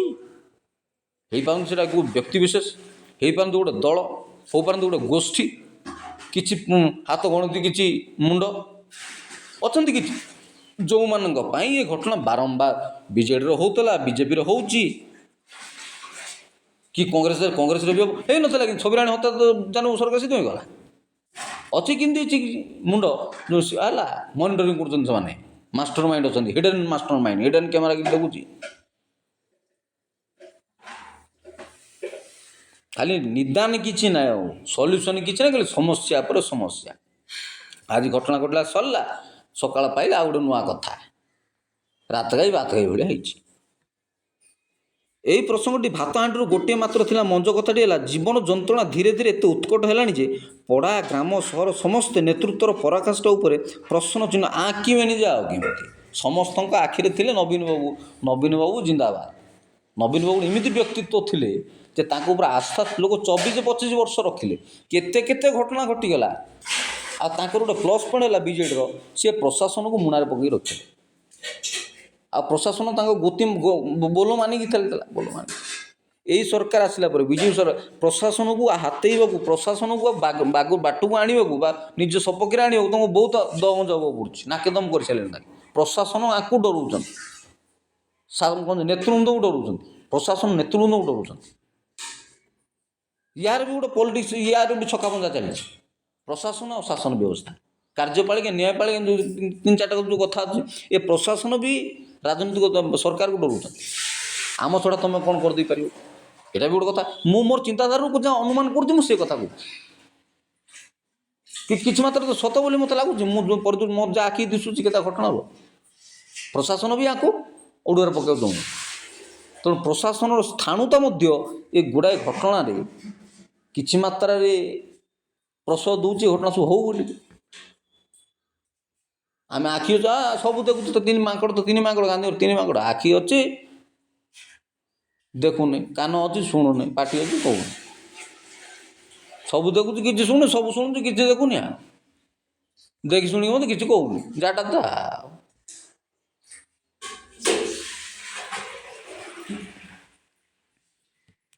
ଏହି ପ୍ରସଙ୍ଗଟି ଭାତହାଣ୍ଡିରୁ ଗୋଟିଏ ମାତ୍ର ଥିଲା। ମଞ୍ଜ କଥାଟି ହେଲା, ଜୀବନ ଯନ୍ତ୍ରଣା ଧୀରେ ଧୀରେ ଏତେ ଉତ୍କଟ ହେଲାଣି ଯେ ପଡ଼ା ଗ୍ରାମ ସହର ସମସ୍ତେ ନେତୃତ୍ୱର ପରାକାଷ୍ଠା ଉପରେ ପ୍ରଶ୍ନଚିହ୍ନ ଆଙ୍କିଲେଣି। ଶାସନରେ ସ୍ଥିରତା ନୁହଁ ବରଂ ଦୂରଦୃଷ୍ଟି ସମ୍ପନ୍ନ ନେତୃତ୍ୱ ବିଷୟରେ ବିତର୍କ ମୁଣ୍ଡ। ଆଉ କେଉଁଠୁ ତିଆରି ହେବ? କେଉଁଠୁ ତିଆରି ହେବ? ଆଜି ଯିଏ 80 ବର୍ଷର ବୁଢ଼ା ସିଏ ସିନା 30 ବର୍ଷର ଟୋକାଙ୍କୁ ତିଆରି କଲେ ହେବ? ଟ୍ରେନିଂ ଦେଇକି ତାଲିମ ଦେଇକି ନେତୃତ୍ୱ ତିଆରି କଲେ ହେବ? ଯେଉଁମାନେ ଡିରେକ୍ଟର ତ ସବୁବେଳେ ଆକ୍ଟର ହେଇକି ରହିବାକୁ ଚାହୁଁଛି। ଡିରେକ୍ଟର ଚାହୁଁଛି ମୁଁ ଆକ୍ଟିଂ ଫିଲ୍ଡ ଛାଡ଼ିବି ନାହିଁ, ମୁଁ 80 ବର୍ଷର ମଧ୍ୟ ଟୋକା ଭଳିଆ ରୋଲ୍ କରିବାକୁ ଚାହୁଁଛି, ମୁଁ ସ୍ଥାନ ଛାଡ଼ି ମୋ ବାପା ହେବାକୁ ଚାହୁଁଛି। ତୁମେ ବାପା ହେଲେ ତ ଗୋଟେ ଟୋକାକୁ ରୋଲ୍ ଶିଖେଇବ, ତୁମେ ଡିରେକ୍ଟର ହେଲେ ତ ଆକ୍ଟର କରିବ, ନିର୍ଦ୍ଦେଶନ। ଆମେ ତ ଆକ୍ଟିଂ କରୁ, ହିରୋ ଆଗେ ହବୁ। ହିରୋର ବାପା ରୋଲ୍ ବି କରିବାକୁ ହିରୋ ଆଗା ହବୁ। 80 ବର୍ଷରେ ବି ଅମିତାଭ ବଚ୍ଚନ ହିରୋ ଆଗା, 60 ବର୍ଷରେ ଶାହରୁଖ ଖାନ ହିରୋ ଆଗା। ନୂଆ ପିଢ଼ିକୁ ସୁଯୋଗ କେଉଁଠି ମିଳିବ? ନୂଆ ପିଢ଼ିଙ୍କ ପାଇଁ ସୁଯୋଗ ନାହିଁ। ନୂଆ ପିଢ଼ିଙ୍କୁ ସୁଯୋଗ ଦେଲେ, ନୂଆ ପିଢ଼ି ସୁଯୋଗ ନେଲେ ତ ଆସିବେ ନା। ନୂଆ ପିଢ଼ି ସୁଯୋଗ ମିଳୁଛି ନା ନୂଆ ପିଢ଼ିଙ୍କ ପାଖରେ ସେ ଦକ୍ଷତା ଅଛି? ଦକ୍ଷତା ଆସିବ କେଉଁଠୁ? ଦକ୍ଷତା ଆସିବ ଲିଡରସିପ୍ ଯେଉଁମାନେ ନେତୃତ୍ୱ ନେଇଛନ୍ତି ସେମାନଙ୍କ ପାଖରେ ଶିଖେଇଲେ ନା ହେବ। ଆଉ ନେତୃତ୍ୱ କଳା ଗୋଟେ ପିଢ଼ିକୁ ପର ପିଢ଼ିକି ଟ୍ରାନ୍ସଫର ହେଉଥିବାର କଥା ସେଇଠି ଅଛି। ନେତୃତ୍ୱ ଶିଖିବାକୁ ନା ନେତୃତ୍ୱ ଥାଏ ପିଲାଙ୍କ ଭିତରେ, କିନ୍ତୁ ତାଙ୍କୁ ସେ ନେତୃତ୍ୱର ଅପରଚ୍ୟୁନିଟି ଶିଖିବାକୁ ପଡ଼ିଥିଲା। ଆଜି ଯେତେ ବଡ଼ ଗୋଟେ ନେତୃବୃନ୍ଦ ହେଇଛନ୍ତି ହେଲା, ନବୀନ ବାବୁଙ୍କ କଥା ଅଲଗା କଥା। ସେ ତାଙ୍କ ବାପା ମୁଖ୍ୟମନ୍ତ୍ରୀ, ସେ ମୁଖ୍ୟମନ୍ତ୍ରୀ ହେଲେ ସେ ଅଲଗା କଥା। ସେ କ୍ୟାବିନେଟ୍ ମିନିଷ୍ଟର ଥିଲେ ସେଣ୍ଟ୍ରାଲରେ, ସେ ଅଲଗା କଥା। ସେ କେଉଁଠି ନା କେଉଁଠି ମଣିଷ ଶିଖିଛନ୍ତି। ସବୁ ଜିନିଷ ସମସ୍ତଙ୍କ ପାଖରେ ଥିଲେ ବି ଶିଖିବାର ଗୋଟେ ଏନଭାରମେଣ୍ଟ ଦରକାର। ଜଣକୁ ଗୁରୁ କଲେ ନା হয়। ତ କଳୁଷିତ ରାଜନୈତିକ ପରିବେଶରେ କ'ଣ ଯୁବପିଢ଼ି ଶିଖିବେ, କ'ଣ ଛାତ୍ର ନେତା ଶିଖିବେ, କ'ଣ ୟୁନିଭର୍ସିଟି ପିଲା ଶିଖିବେ, କ'ଣ କଲେଜ ପିଲା ଶିଖିବେ? ୟାର ସବୁଠୁ 90% କ୍ରେଡ଼ିଟ୍ ଆଉ ଡେବିଟ୍, ଦୁଇଟା ଯାକ। କ୍ରେଡ଼ିଟ୍ ଆଉ ଡେବିଟ୍ ସେଇ ବିଜେଡ଼ିକି ଆଗେ ଯାଉଛି। ସେଇମାନେ 25 ବର୍ଷ ରହିକି ପରିବେଶକୁ କଳୁଷିତ କରୁଛନ୍ତି। ପିଲା ନେତା ହେବାକୁ ଚାହୁଁଛନ୍ତି, ନେତା ହେବାକୁ ଚାହୁଁଛନ୍ତି, ପିଲା ନେତୃତ୍ୱ ଅଛନ୍ତି, ଲିଡର ଅଛନ୍ତି, କିନ୍ତୁ ପରିବେଶଟା ଖରାପ। ପରିବେଶ ଖରାପ ହେଲେ କ'ଣ ହେବେ? ଆଉ ଗନ୍ଧିଆ ପରିବେଶ ରହିଲେ ଗନ୍ଧିଆ ହେବେ। ଆପଣ ଯେତେ ସଫା ଚେଷ୍ଟା ରହିବ, ପରିବେଶଟା ଯଦି ଗନ୍ଧିଆ, ଆପଣ ଗନ୍ଧିଆ ହେଇଯିବ ଅଟୋମେଟିକ୍। ପବନରେ ଗନ୍ଧିଆ ଅଛି, ରୋଗ ନଥିବା ଲୋକଙ୍କୁ ତ ରୋଗ ହେଇଯିବେ। ପରିବେଶଟା ସେମାନେ କଳୁଷିତ କରି ରଖିଲେ। ଛାତ୍ର ନେତାମାନଙ୍କୁ ହେଲା ୟୁନିଭର୍ସିଟି କଲେଜ ବହୁତ ପରିବେଶ ଖରାପ କରି ରଖିଲେ ସେମାନେ। ନୂଆ ଓଡ଼ିଶା ନବୀନ ସ୍କୁଲ କଲେଜ ପିଲାଙ୍କୁ ରାଜନୀତିରେ ମତେଇଲେ, ଶିକ୍ଷଣୀୟ ପରିବେଶ ରଖିଲେନି। ସିଧା କଥା ଭାବିର 25 ବର୍ଷ ଲୋକ ଜୀବନ ଅଧା ଆୟୁଷ କାଳ। ଏକଥା କହିବା ବେଳେ ସମସ୍ତେ ଏକମତ ହୋଇପାରନ୍ତି ଯେ ଭଲ ନେତା କେବଳ ସେଇ ବ୍ୟକ୍ତି ନୁହନ୍ତି ଯିଏ ମୁଖ୍ୟମନ୍ତ୍ରୀଙ୍କ ଚୌକିରେ ବସିଥାନ୍ତି ବା ବସିଛନ୍ତି। ନାହିଁ, ଭଲ ହେବାରୁ ହୁଏତ ବସିଛନ୍ତି, କି ଭଲ ହେବା ପାଇଁ ଭଲ ହେବାରୁ ବସିଛନ୍ତି। ଭଲ ହେବା ପାଇଁ ବସିଛନ୍ତି ବୋଲି କହିଲେ ହେବନି, ଭଲ ହେବା ପାଇଁ ହିଁ ବସିଛନ୍ତି। ବରଂ ଓଡ଼ିଶା ଏମିତି ନେତାଙ୍କୁ ଆଖପାଖରେ ଚାହେଁ ଯିଏ ଲୋକଙ୍କ ସହ ସମତାଳରେ ଚାଲନ୍ତି। କେଉଁଠି ସମତାଳରେ ଚାଲନ୍ତି? ସମତାଳ କେଉଁଠି ହେଲାଣି? ତାଳ ତ ବେତାଳ ହେଲାଣି। ସେ କି ସୁରଲୟ ତାଳ ଭଳିଆ ହେବା କଥା। ସୁରଲୟ ତାଳ ଆଉ କିଛି ନାହିଁ। ସମତାଳ ନା ବେତାଳ ନା। ଲୋକଙ୍କ କଥା ପହଞ୍ଚୁଛି ପ୍ରଶାସନ ପାଖରେ ନା ପ୍ରଶାସନ କୌଣସି ସକ୍ରିୟତା ନେଇକିରି ସମାଧାନ କରୁଛି ଲୋକଙ୍କର କଥା। ଖାଲି ନେତୃମଣ୍ଡଳୀ ଏଇଠି ତମେ କହି ମିଡ଼ିଏଟର ବ୍ରିଜ୍ ଅଫ୍ ହେଉଛି। ନା ଆଙ୍କର ହେଉଛନ୍ତି ନା ତାଙ୍କର ହେଉଛନ୍ତି। ଦୁଇ ବ୍ରେଡ଼ ମାଙ୍କଡ଼ ପିଠା ଖାଇଲା ବେଳେ କଥା ତ ଚାଲିଛି। ଏ ନେତାମାନଙ୍କର ଗୁଣ ଆଗେ ସେୟା ଚାଲିଛି। ଆଉ ନେତା ପ୍ରଶାସନ ହେଇକି ରାଜନୀତି ମାରୁଛନ୍ତି। ଏ ଦୁନିଆ ମାଟି ଆଣ୍ଟି ପରା ମାରନ୍ତି ଜନତାକୁ ଦଣ୍ଡି ଆଉ ଯିଏ ଲୋକଙ୍କ ସହ ସମତାଳ ପୋଷ୍ଟର, ବ୍ୟାନର, ସ୍ଲୋଗାନ, ଗଣମାଧ୍ୟମ କଟଆଉଟ୍ ଭିତରେ ସେ ବଞ୍ଚନ୍ତିନି, ବରଂ ହୃଦୟରେ ବାସ କରନ୍ତି। ହୃଦୟ ଆଉ କେଉଁଠି ଅଛି ଆଜ୍ଞା? ଓଡ଼ିଶାର ଜାନ୍ ତମେ, ଓଡ଼ିଶାର ସାନ୍, କୋଟି କୋଟି ଓଡ଼ିଆଙ୍କ ତମେ ସ୍ୱାଭିମାନ। ସଲିଡ୍ ତୁମ ବିଜନେସ୍ ପରଫେକ୍ଟ ତୁମ ପ୍ଲାନ୍ ଅଲ୍ ଓଡ଼ିଶାରେ ତ ସିଏମ୍ ନମ୍ବର 1।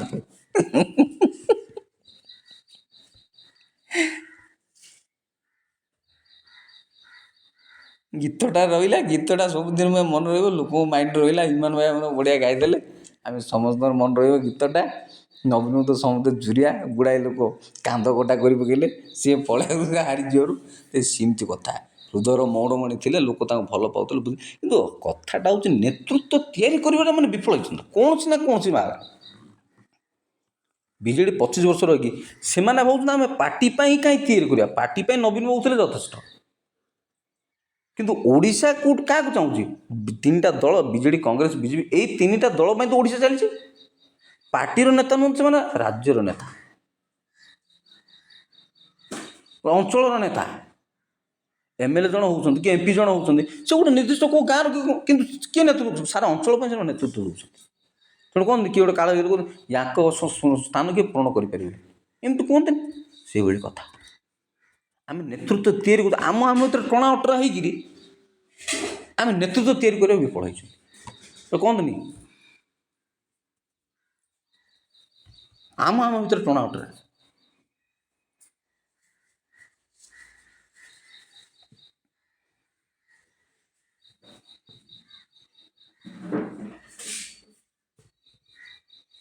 ଘଇତା ମୋର ବୋଧେ ସୌତୁଣୀ ବିଧବା ହଉ, ବୋଇଲେ କଥା ଗୋଟେ ଅଛି।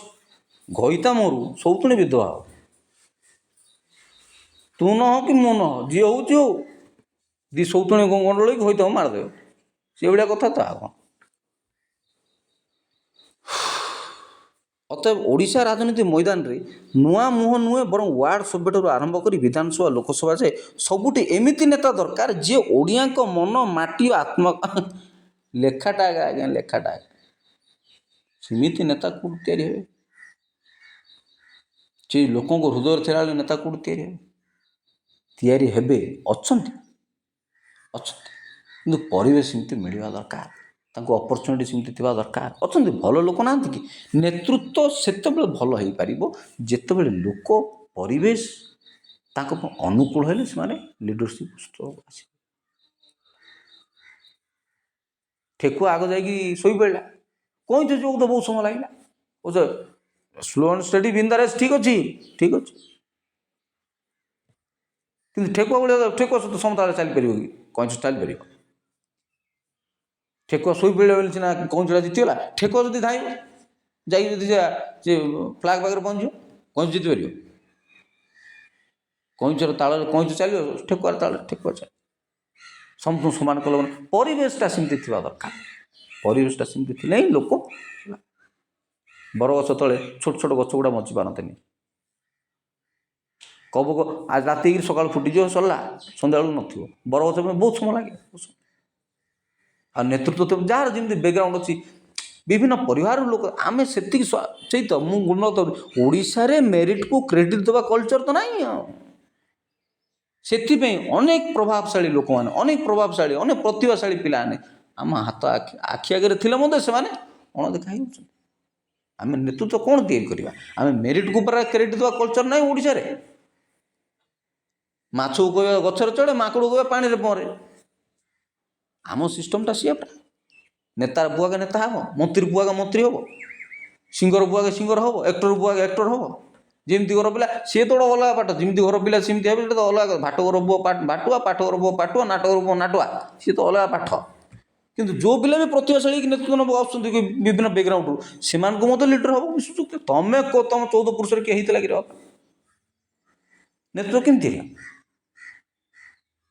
ଏଇଟା ପାର୍ଟିରେ ଆଗ ହେବ ଦରକାର। ପାର୍ଟିରେ ହେଲେ ଆଗ ଦଳକୁ ଆସିବ, କ'ଣ ଦଳରେ ହେଲେ ଆଗ ରାଜ୍ୟକୁ ହେଲା, ସାମୁକୁ ଆସିବ।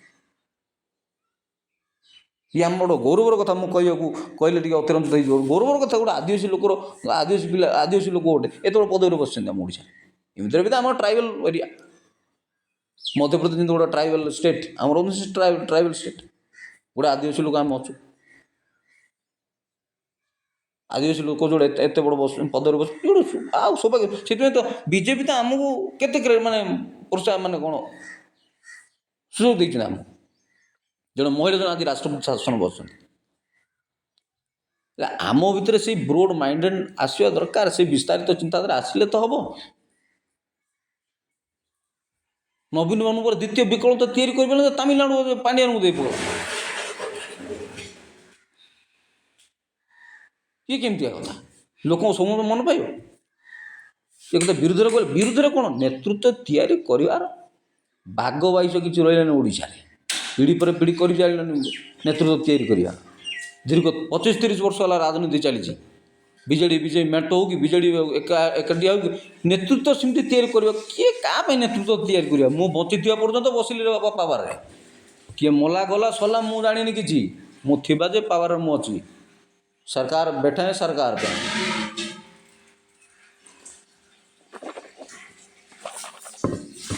मो बसी मैंने किए ना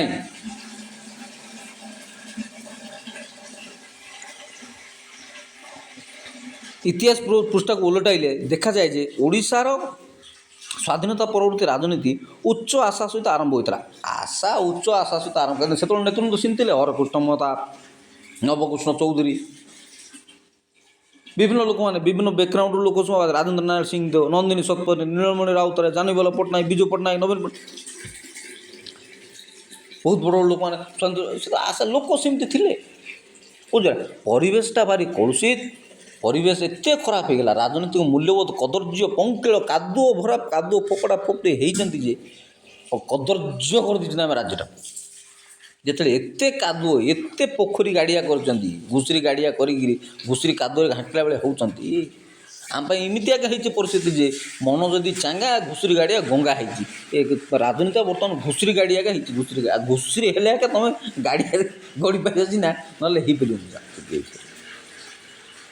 इतिहास पृष्ठ उल्टा देखा जाए ओडिशार स्वाधीनता परवर्ती राजनीति उच्च आशा सहित आरंभ होता हरकृष्ण महताब ठार आरंभ कर नवकृष्ण चौधरी राजेंद्र नारायण सिंहदेव नंदिनी शतपथी नीलमणि राउतराय जानीबल पट्टनायक विजु पट्टनायक नवीन पट्टनायक समस्त निज निज उपाय तत्कालिक परिस्थिति सुहाइबा भली राज्य गठन एक प्रकार निमग्न थे किंतु गोटे जीवन को जब बंची बेले न्याय मिलूनी माँ कोल को कुनी छुआ पीयू को फेराइबा बेले आम व्यवस्था हाथ अटकी जाऊँगी दान माझी प्रसंग को नहीं ओडिशा विश्व दरबार निंदित होउची गाँ रास्ता नथिबारु तुमुड़ी बंदर झील ता माँ पीठे 8 किलोमीटर जाए बोईक पड़ुची से गोटे प्रसज प्रश्न अवश्य मन को आंदोलित कर जे आमर प्रशासन बा शासन व्यवस्था क्यों आड़ मुँह पड़ी बुझिपार कथा किए ओडिशा तैयारी कल तुम आज भी रास्ता नहीं आज भी कही तो मुझे या पूर्व भिडियो गोटे कहूली 2-4 भिडियो मो अच्छे जो चैनल में कथा कहूँ नेतृत्व शून्यता आहरी जंत्रणादायक मन हुए जितेबले भारतर सिंहभाग खनिज संपद उपरे अवस्थित सहर पेटरे नगड़ा मान चेहरा देखा मिले नगड़ा कहानी गोटे अखाद्य खाई मत एते लंबा समुद्र तटरे गड़ी उठिथिबा राज्यर बजेट को बंदर और पर्यटन क्षेत्र योग्यदान नगण्य बोली बजेट पुस्तिका वर्णना करे आ कौन एते समुद्र तट अच्छी एते खनिज संपद आमर किसी ना सब दीपतल तो अंधारा दीपतल अंधारा उत्कल उत्कृष्ट प्रदेश आमर 1936 एप्रिल 1 ओडिशा गठन भारतर सर्वप्रथम भाषाभित्तिक आंचलिक राज्य आम पाखे सब अच्छी खनि कादन उत्कृष्ट पर उत्कृष्ट उत्कल ये हम कौन कला साहित्य संस्कृति खनिज चित्रकला कारुकार्य बेपार मଣିଷ सबुतरे नंबर 1 हेले ओडिशार जान तुम ओडिशार सान परा कोटी कोटी ओडिया का तुम स्वाभिमान सॉलिड तुम विजन परफेक्ट तुम प्लान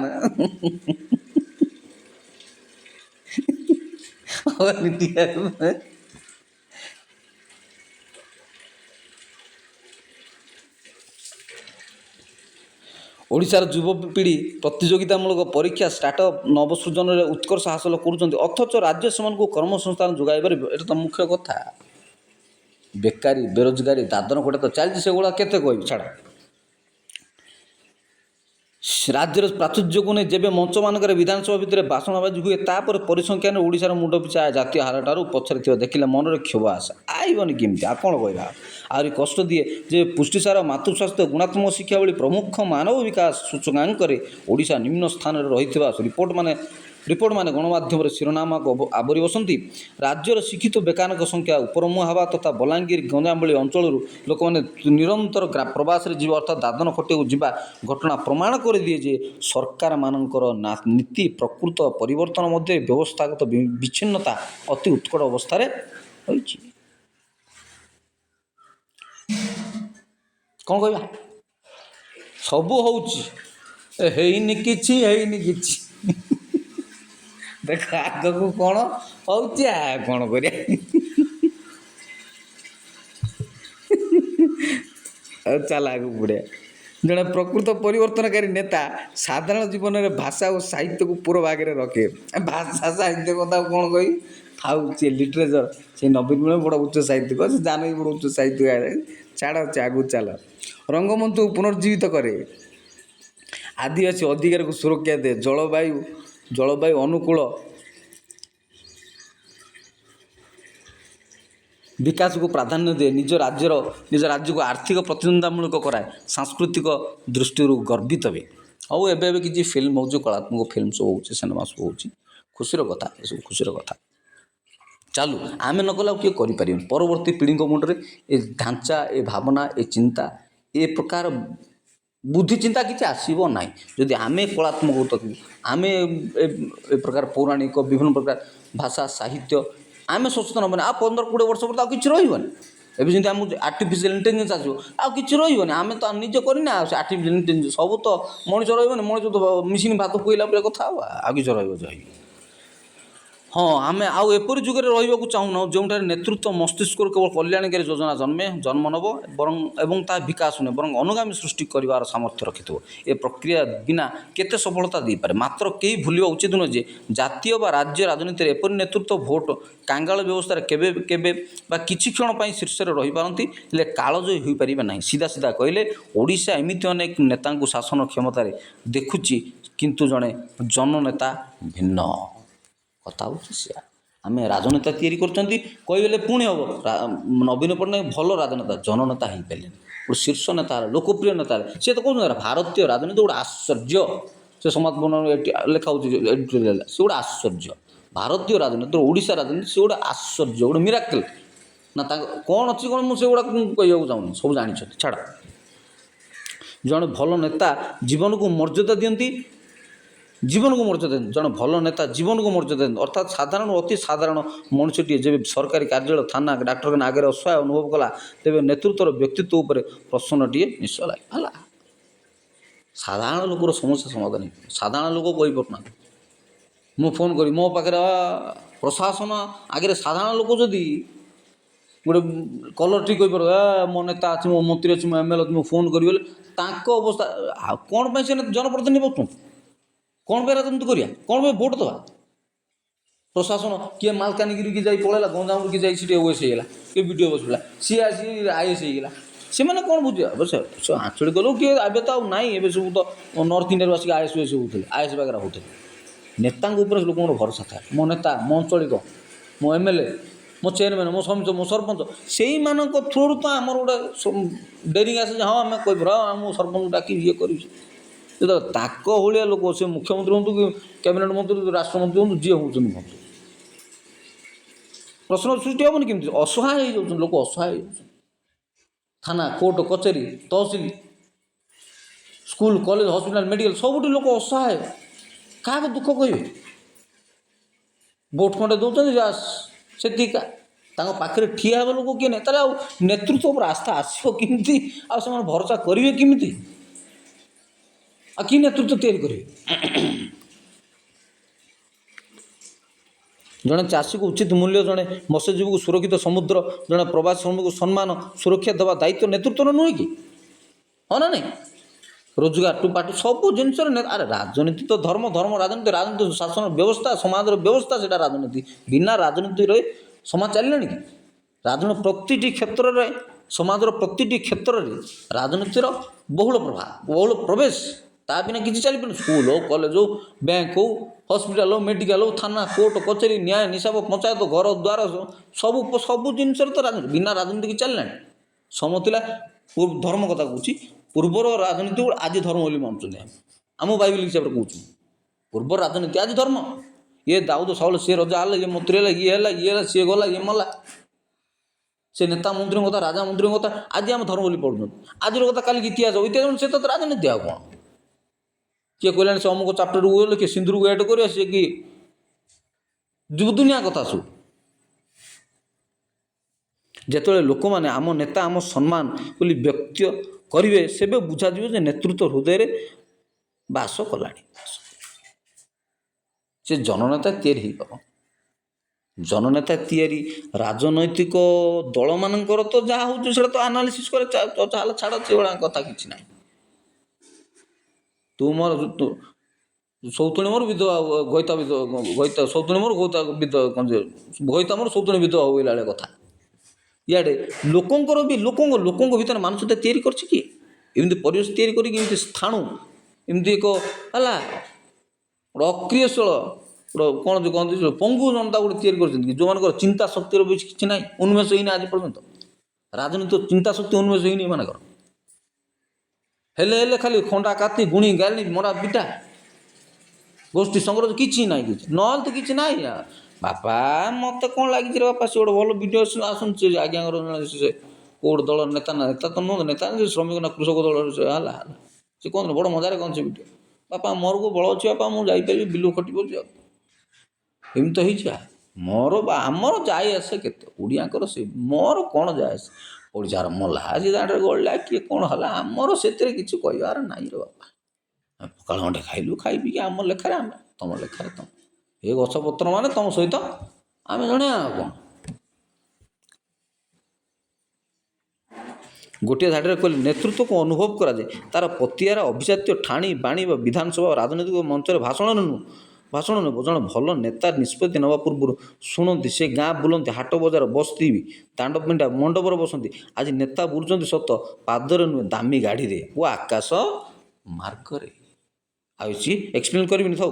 ନେତୃତ୍ୱର ରୋଜଗାର ଠାରୁ ତା'ର ବ୍ୟକ୍ତିତ୍ୱ ଓ ଥାଟବାଟ ଲୋକଙ୍କ ମନକୁ ଛୁଉଁନି। ନେତୃତ୍ୱର ରୋଜଗାର ଠାରୁ ତା'ର ବ୍ୟକ୍ତିତ୍ୱ ଓ ଥାଟବାଟ ଲୋକଙ୍କ ମନକୁ ଛୁଇଁବ କେତେବେଳେ? ତମେ ତାଙ୍କ ଭିତରୁ ତାଙ୍କ ଭଳି ଜଣେ ହେଲେ ନା ହେବ ଆଉ। ବିଲୁଆ ମୂଳରେ ବିଲୁଆ ରଜା ହେବ ନା, ମାକଡ଼ ରଜା ହେବ ନା। ତା ଥାଟବାଟ, ତା'ର ଗାଡ଼ି ବାଡ଼ି ଦେଖିଲେ, ତା'ର ଲୋକବାକ ଦେଖିଲେ ଲୋକ ତ ଭରଚି ପାରିବେନି, ତାକୁ ତୁଣ୍ଡେଇବ। ତାଙ୍କ ନେତା କେମିତି କହିବେ, ତା ଦୁଃଖ କେତେବେଳେ ବୁଝିବେ? ଲୋକଙ୍କ ସହିତ ଆଟାଚ୍ ରହିଲେ ତ ହେବ। ଲୋକ ତଳେ ବସନ୍ତି, ତୁମ ତଳେ ବସିବାକୁ ପଡ଼ିବ। ଲୋକ ଖଲିରେ ଖାଉଛନ୍ତି, ତୁମ ଖଲିରେ ଖାଇବାକୁ ପଡ଼ିବ। ହେଲେ ତ ନେତା ହେବ ତୁମେ। ଲୋକ ତୁମ ନିଜର ଭାବିବେ। ତୁମେ ଟେବୁଲରେ ବସିବ, ଦାମୀ ଗାଡ଼ିରେ ବୁଲିବ, ହେଲା। ନେତା ଲୋକର ସେବକ କେମିତି, ଲୋକର ମାଲିକ ହେଇଗଲେଣି। ଦେଶର ମାଲିକ ଆମେ ରାଜ୍ୟର ମାଲିକ, ସଂସାରର ମାଲିକ ହୋଇଯାଉଛନ୍ତି। ସେ କୁହନ୍ତିନି ଭାରତରେ ଯଦି କିଏ ସରପଞ୍ଚ ଟିକେ ହେଲା 14 ପିଢ଼ି ପାଇଁ ଶଳା ଖଞ୍ଜି ଦେଇକି ପଳେଇବ ସମ୍ପତ୍ତି, ଖଞ୍ଜି ଦେଇକି ତ ପଳେଇବା। 14 ପିଢ଼ିରେ ଖାଇବେ, ତାଙ୍କ ସରିବାକୁ ନାହିଁ। ସେ ଆମେରିକା ଯିବ? ଆମେରିକା କଥା ହେଇ ଲୋକ କୁହନ୍ତୁ ଖୋର୍ଦ୍ଧା ପୁରୀ ଅନୁସାରେ ଆମେରିକା ଯିବ? ରାଷ୍ଟ୍ରପତି ଆଜି 5-10 ବର୍ଷ, ତାପରେ କାଲି ଦେଖିଲେ ସେ ସାଇକେଲ ଚଲେଇବ ଉତ୍ତର ରୋଡ଼ରେ, କିଏ ତ ପଚାରିବାର ନାହିଁ। ଆମେ ଟଙ୍କା ଲାଞ୍ଚ କୁଞ୍ଚ, ଟଙ୍କା ପଇସା, ମାଟି, ମଦ ମାଉଁସ, ଆମରି ଲୋକଙ୍କର ବୁଦ୍ଧି ଏଇଟା। ଆମରି ଲୋକଙ୍କର ବୁଦ୍ଧି, ଲୋକ ହିଁ ଲାଞ୍ଚ କୁଞ୍ଚ। ଭୋଟ ଆଇଲା ବାପା ଟଙ୍କା 500 ଦେଉନୁ, ତୋତେ କେତେ ମିଳିଲା, ମୋତେ କେତେ ମିଳିଲା, ମୋତେ 1000 ଟଙ୍କା ଦେଲା, ସିଏ 200 ଟଙ୍କା ପାଇଲା, ତୋତେ ଭଲରେ 500 ଟଙ୍କା ମାରିଲୁ, ତୁ ଆଉ ଚାନ୍ସ ମାଇଲୁ, ମଦ ମାଉଁସଟି ହେଲା ଆଉ। ହେଲେ ତ ଭୋଟ ହେବ। ଆଉ ଯିଏ ଦେଉଛି ସିଏ ବି ଚାଚି ଜାଣିଛି। ତେଣୁ 5 ବର୍ଷ ନ ରହିଲା ବେଳକୁ ସେ 25 ବର୍ଷ ଟଙ୍କା ହାତେଇ ସାରିଥିବ। ତୁମେ କ'ଣ କହିବ? ପଇସା ଦେଇଛ, ତାଠୁ ଖାଇଛ, ତ ଉପାୟ ନାହିଁ, କାମ କଲେ ହେଲା, ନହେଲେ 500 ପଇସା ଭୋଟ ତ ସରିଲା କଥା। ପାଟି ବନ୍ଦ, ମୁହଁ ବନ୍ଦ। ଟଙ୍କାରେ ବିକି ହେଉଛ ଆମେ, ଟଙ୍କାରେ ମଦ ମାଉଁସରେ ବିକି ହେଉଛ ଆମେ। ଆମ ଭିତରେ ରାଜନୀତିକ ଉନ୍ମେଷ ଆସିନି ପରା, ସେ ଚିନ୍ତାଧାରା ଆସିନି ପରା ଆମର। ଆମର ଅନ୍ଧ କନ୍ଧ ହେଇକିରି ଅଛୁ, ସେ ଦର୍ପଣ ବିକି ଚାଲିଛନ୍ତି।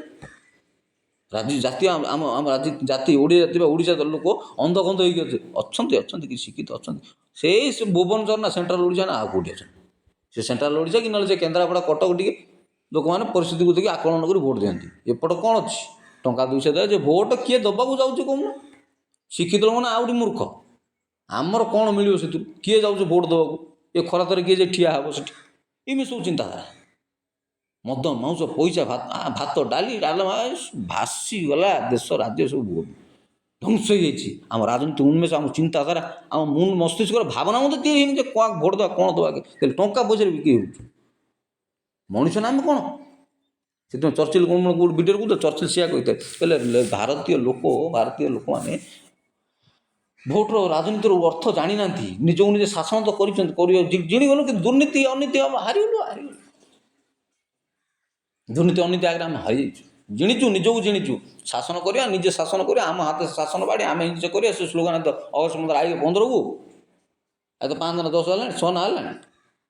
ଆମେ ଶାସନ କରି, ଆମେ ଗୀତ ତ ପିଲା ବୋଲିବେ, ଦିଲ୍ଲୀ ଦୁର୍ଗ ଚୂଡ଼ା ଚିରତନ ମୁକ୍ତି ପତାକା ଉଡ଼େ, ଜୟ ହିନ୍ଦୁସ୍ତାନ ଜୟ ହିନ୍ଦୁସ୍ତାନ, ଆଜି ସ୍ୱାଧୀନ ଆମେ ଆଜି ସ୍ୱାଧୀନ।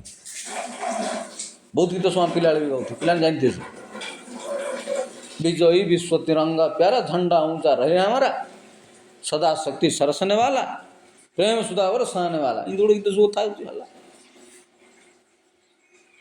आम बहुत आम जितिलु, आम जिणिलु, आम स्वाधीन हेलु, किसी है ना आम मूल्यबोध ना, आम दुर्नीति, आम अशिक्षित, आम कुसंस्कारी, आम मूर्ख, आम कौन जाना ना आमको राजनीति पृष्ठपोषक किसी अच्छी ना, आमको शिखौची ना कि जनता थे जड़े अधे थे, से काल गला 80-70 वर्ष गला, से काल पखाड़ ना गला, सब सरला कहानी शेष, नेतृत्व ना कि ना, जोरजार मुलकतार, गरीबर कथा शुणा कि ना, सरकार धनी मान गरीबर ना, जार अच्छी दिज्व तेलिया मुंड तो तेल, जार अच्छी दिज्व, जार ना तार नि दिया को दिया, दिया को तो दुआर दिया किस कर दिया को दिया, दिया को दुआर दिया, सरला काम बस खंजणी बजार बापा ये छात काटी नहीं कि कमल दला भाया कथा तुम घर मेढ़ा नहीं तुम कमल दला भाया कथा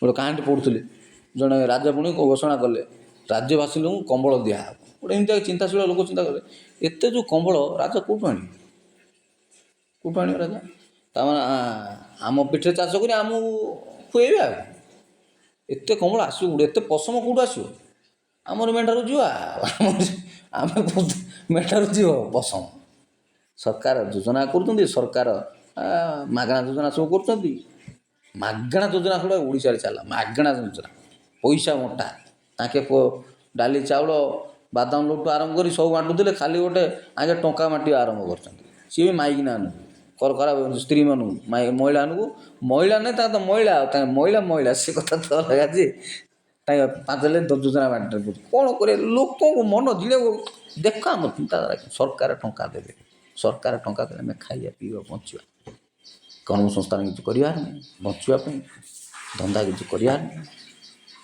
जमी बाड़ी नहीं घर द्वार नहीं कि ना आम जो भिकारी जाती आम दियो खाइबू हे प्रभु देखा दे हे प्रभु देखा दे मासू 5,000 पकई दे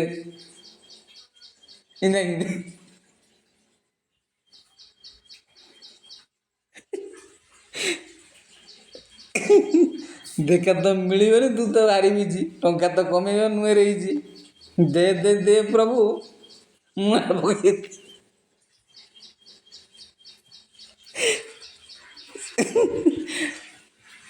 आम समस्त जाना उचित नेतृत्व राजनीतिक दृष्टिकोण प्रशासनिक प्रतिबद्धता और नागरिक समाज को सांगरे नबार क्षमता कौन सी राज्यर विकास में नाटकीय परिवर्तन आनीपे आम समस्त जाना दरकार नेतृत्व राजनीतिक दृष्टिकोण प्रशासनिक प्रतिबद्धता ही आम सब अड़ुआ हो प्रशासनिक प्रतिबद्धता ये आउ कि कहबी बस वो नागरिक समाज को सांगरे नबार क्षमता यहाँ किसी ना कि राजनीति नागरिक समाज से कलिंग छाड़ कलिंग नगर कथा प्रशासनिक प्रतिबद्धता आम पाखे माड़ खाई कौन सी राज्यर विकास में नाटकीय परिवर्तन आनीपे ओडिशा पाखे संबल और स्थिरता अच्छी हेले आज भी जड़े भल नेतृत्वर दिगदर्शन आवश्यकता अच्छी मात्र वास्तवता तृणमूल स्तर लड़िकी बढ़िया परिवर्ते के प्रशासन नेता आमदान हेले तो आउ के क्षमतार शीर्ष स्तर किए क्रिकेट किए सिनेमा तो आइले स्तर आशीर्वाद और गेलापों को प्राथमिकता मिलने एसबुठू आहरी विपज्जनक है राजनीतिक दलर कर्मी गणमाध्यम युवमंच नागरिक समाज भी चापर आउ कि क्षमता तापर स्पष्ट रो नेतृत्व प्रश्न पचार भूलीगला ए आग विराम लगे सीना किए प्रशासन आसगला ऊपर ऊपर तो कोलिया कोलिया आम तले हूँ बाड़िया बाड़िया आम कामड़ा कामुड़ी सी भिड़ा भिड़ी आम ये कामड़ा कामुड़ी सी भिड़ा भिड़ी ऊपर लेवल सब एक ऊपर लेवल सब एक बीजेडी बीजेपी कांग्रेस भी सब एक ए दल से दल मेट कर बीजेडी कांग्रेस मेट हो ବିଜେଡ଼ି ବିଜେପି ମେଟ ଥିଲା, ଏ ବିଜେଡ଼ି କଂଗ୍ରେସ ମେଟ ହେବ? ସେ ସୋସିଆଲ ମିଡ଼ିଆ ସବୁ ଆଉଛନି ୟୁଟ୍ୟୁବ୍ ଫ୍ୟୁଟ୍ୟୁବରେ। ଆମେ ତଳେ ମୁଁ କଂଗ୍ରେସ ତୁ ବିଜେଡ଼ି କି ଆମେ ଖଣ୍ଡା ଗାତରେ ବାଡ଼ିଆ ପିଟା ସାଧାରଣ ଲୋକ। ଆକ୍ଚୁଆଲି ମୂର୍ଖ, ଆମକୁ ବୋକା ବନେଇକି ରଖାଯାଇଛି। ଆମେ କେଉଁ ତୋ ଦଳ କର୍ମୀ ଫର୍ମୀ ହେବା କଥା ନୁହଁ, ଯିଏ ଆମେ କେଉଁ କର୍ମୀ ହେବା କଥା ନୁହଁ। ଆମରି ଏକା ମୂର୍ଖାମି ଯୋଗୁଁ ଏସବୁ ହେଉଛି। ଆମେ ବାଡ଼ିଆ ପିଟା ଗଣ୍ଡଗୋଳ, ସିଏ ବିଜେପି, ସିଏ କଂଗ୍ରେସ, ସିଏ ହିନ୍ଦୁ, ସିଏ ଖ୍ରୀଷ୍ଟିଆନ, ସେ ଉପରସ୍ଥର ସବୁ ପଢ଼ାଇକି ଲୋକ ସେ ଦରକାର ବେଳେ ମେଟ କରିଦେବେ, ସବୁ ସେଟ୍ ହେଇଯିବ। ଆମେ କ'ଣ କରିପାରିବା? ଆମେ ପିଟା ପିଟି ଆମେ ଖାଲି କାମୁଡ଼ା କୁକୁର ବିଲେଇ ଭଳିଆ। ଆମେ ମୂର୍ଖ, ଆମେ ଓଲା, ସିଏ ଓଲା କ'ଣ ବନେଇବା? ଆମେ ଓଲା। ଆମ ପାଖରେ ଶିକ୍ଷା ଅଛି ନା? ଆମେ ରାଜନୀତି ବୁଝିନାହାନ୍ତି ଠିକ୍ ସେ ଢଙ୍ଗରେ। ରାଜନୀତି କ'ଣ? ରାଜନୀତି ଭିତ୍ତି କଥା କ'ଣ କହିଲେ? ରାଜନୀତି କ'ଣ? ରାଜନୀତି ସିଏ ରାଜନୀତି କରୁଛନ୍ତି, ଆମେ ତାଙ୍କର ଶିକାର ହେଉଛୁ। ରାଜନୀତି ଯିଏ କରୁଛନ୍ତି, ସିଏ କହିବେ ବାନା ଧର, ସିଏ କହିବେ ଟେକା ଧର ମାର, ସିଏ ଠେଙ୍ଗା ଧର, ଆଉ ବାଟ ନାଇଁ ନାଇଁ ରେ, ତ କଳି କାଳ ଗୋଳ, ଏ ତ କଳି କାଳରେ କି ବିପରୀତ ଭାଇରେ, ଏମିତି ଗୀତ ଅଛି। ନଇଲେ ତ ଠେଙ୍ଗା ଧର, ଆଉ ବାଟ ନାଇଁ ନାଇଁ ରେ। ହଉ ରହିଲି, ଏତିକି। ବହୁତ ଧନ୍ୟବାଦ।